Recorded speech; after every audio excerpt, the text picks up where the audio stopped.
It's coming!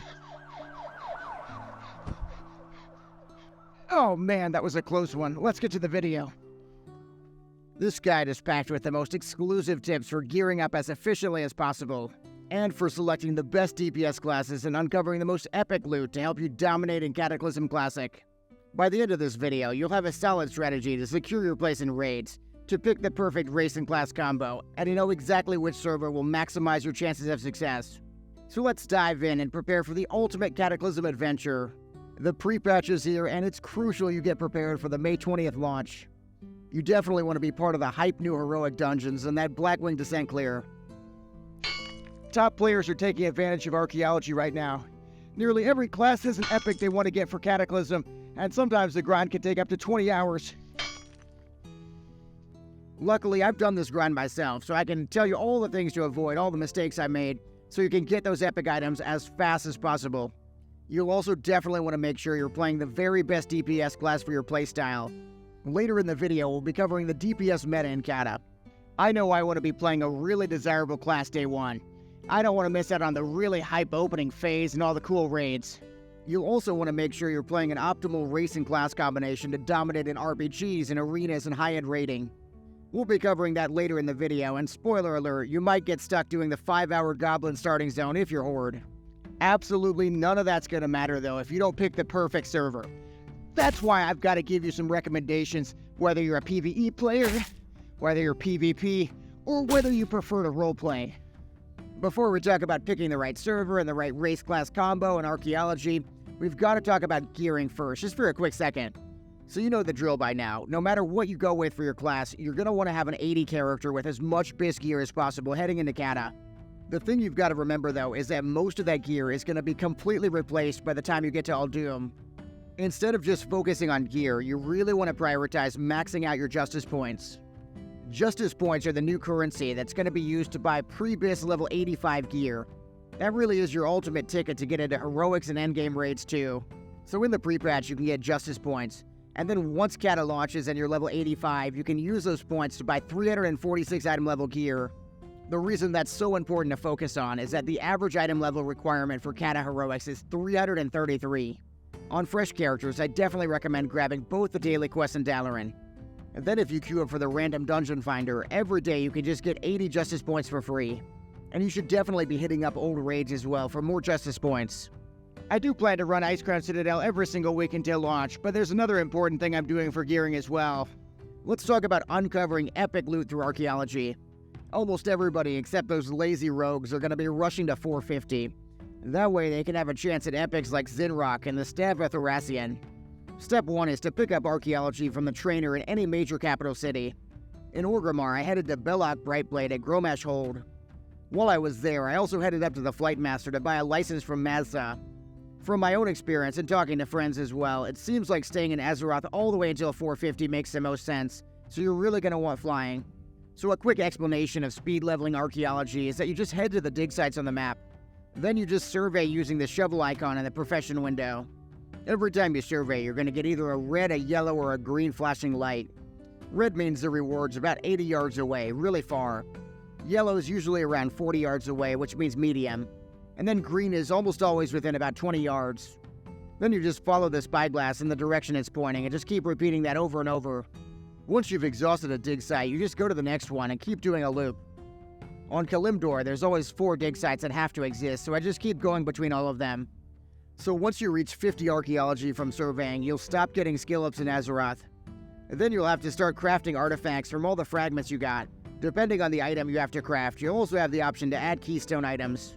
These items will save you on the number of fragments you need, and you can buy them in the auction house if you've got a lot of money, or you just get them from surveying normally. So once you hit 450, you'll definitely want to start planning out all the items you want.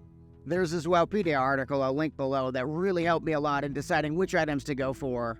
So the thing about these items you'll be looking for at 450 is that they are bind on account, so you can use them on any character. In my case, I definitely want to have Zinrock and the Dull Healing Trinket too. That means I want to prioritize the Troll and the Night Elf artifacts.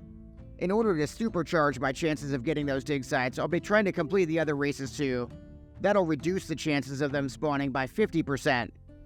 You'll also want to be prioritizing the continent that has most of the dig sites you want. For me, that's going to be the Troll dig site, so I'm going to be prioritizing Eastern Kingdoms. That means more troll dig sites so I can wield that epic Zinrock day one. So we've obtained our Binding account Zinrock, maybe even an epic staff at the same time. So now picking the right class that really suits your playstyle is going to be key.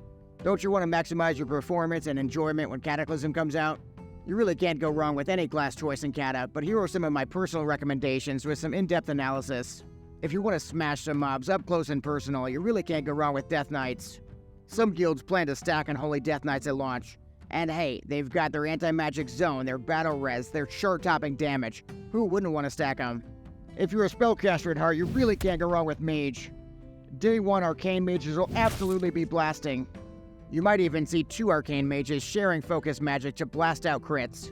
Once you get a little bit of gear though, you can definitely swap to Fire to be one of the highest damage, best scaling classes throughout Cata.